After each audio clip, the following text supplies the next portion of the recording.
So, hi. I recently started making these watercolour paints out of expired makeup. So, I thought I would share how I do it. Just a simple little video for it, because I've seen some on YouTube and they're rather complicated. So, I've got my expired makeup. I've got this little dotting tool to take the makeup out, a palette knife, and then the binder. I use Jackman's Art Materials Gum Arabic solution. You can find loads on Etsy and stuff. It's not the hardest to find. I just searched up watercolour binder and I like this one. And I have these half pans which I got off Amazon to put the paint in. So we'll just get straight into it. So I think I've got it so it will not move. If it slowly starts to move, it's because it's balanced on the most randomest of things.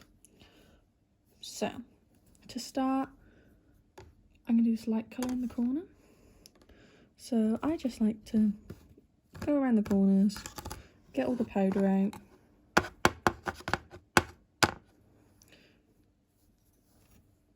And here we have our pigment, really. I've used like cheap out-of-date makeup and then some more expensive ones, not incredibly expensive, but some more pricier ones. And I don't think so far they make a difference that much on the pigment of the watercolour. They might a little bit, always depends, but it's very fun to do. So I'm just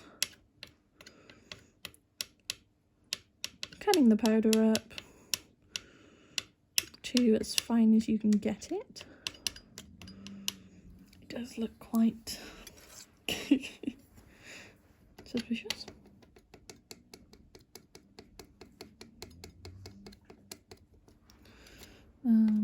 I would say this is quite important. You don't want any big chunks going in.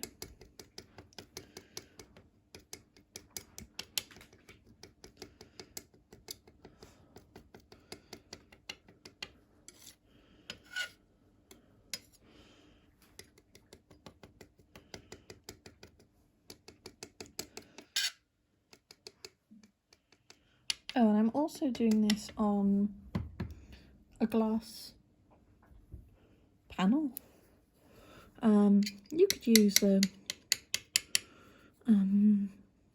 picture frame, glass one picture frame, as long as it fits. You make sure it doesn't go over the edge, but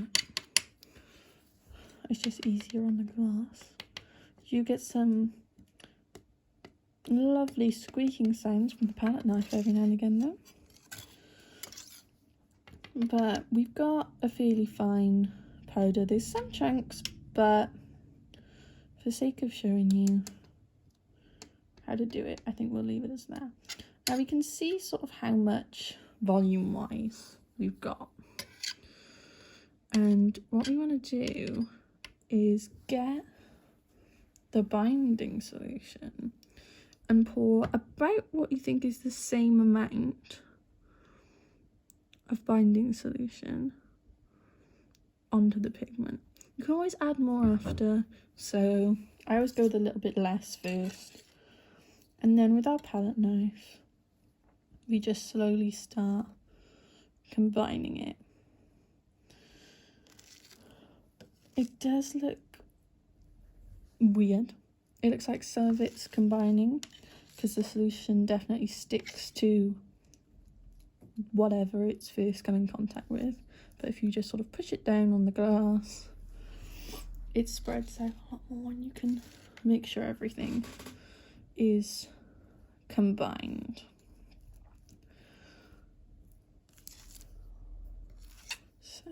Takes a few minutes.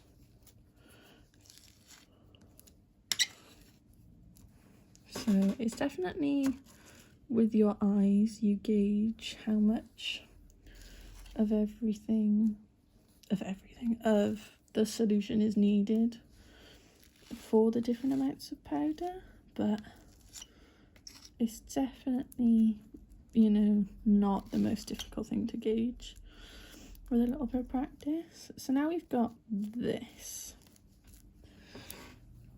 It is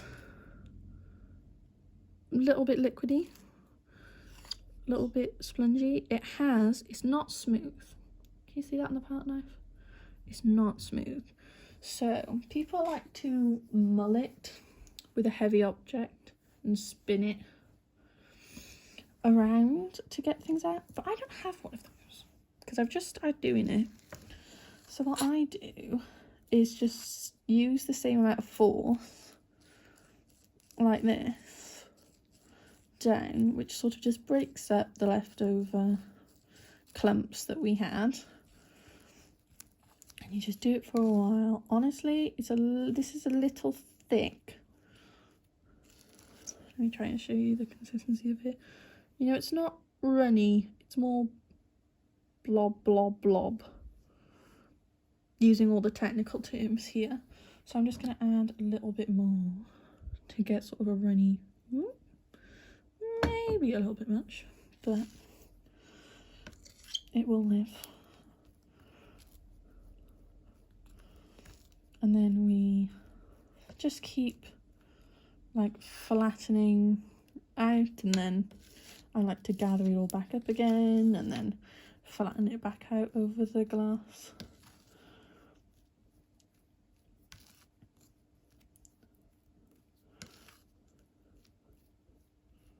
So as you can see, it's getting smoother and smoother as we go along. The makeup powder pigments do get quite smooth quite quickly, because I've seen people say they mull stuff for, that's one of our glorious squeaks there, mull stuff for 30 minutes, and I mean this is already like fairly smooth, you know, and it didn't take that long. I've not sped anything up or done anything off camera, so don't get me wrong, I wouldn't say it's the most perfect as of yet, but for using it yourself or just having a go, it's definitely good. So see, you can see the runny consistency. We can see when we lay it out like this that there's still a few bumps, so I'm not going to stop sort of mixing it all in yet, but it's definitely getting there.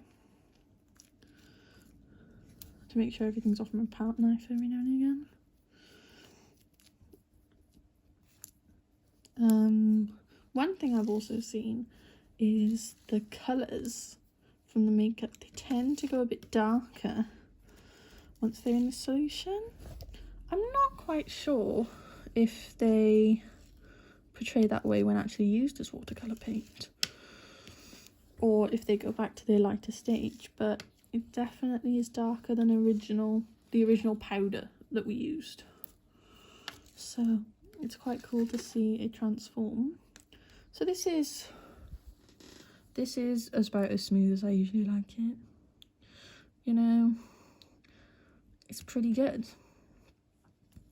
So then I get some half pans. This is going to take a few, as it is one of the larger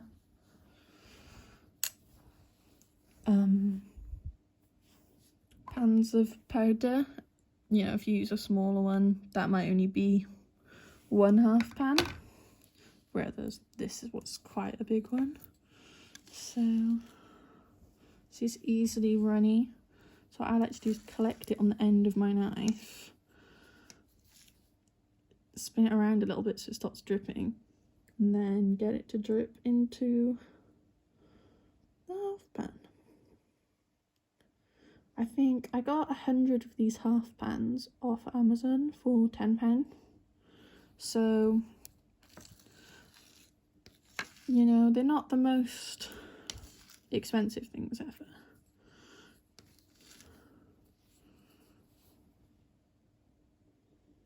And we just sort of want to fill it up to, well, as you can see, sometimes I overfill them, sometimes I don't. You know, it depends how much pigment I have. Because some of them I want to fit them in one. There's no point spreading it into two. Sometimes there's a lot, sometimes there's not a lot.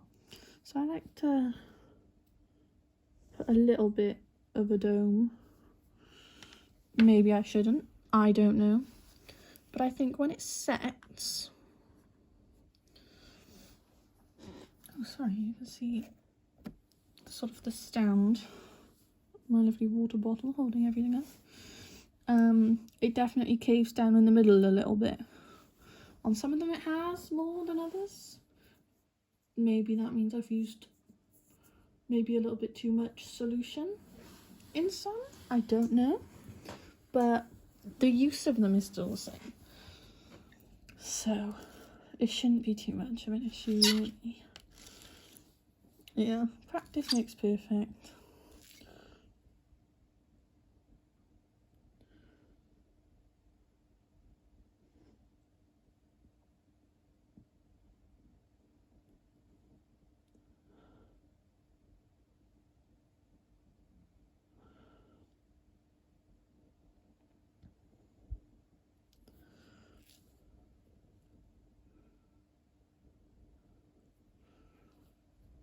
So you'd be surprised how much the big ones, how many half pans they can fill up. I will say. They're looking a bit of a mess.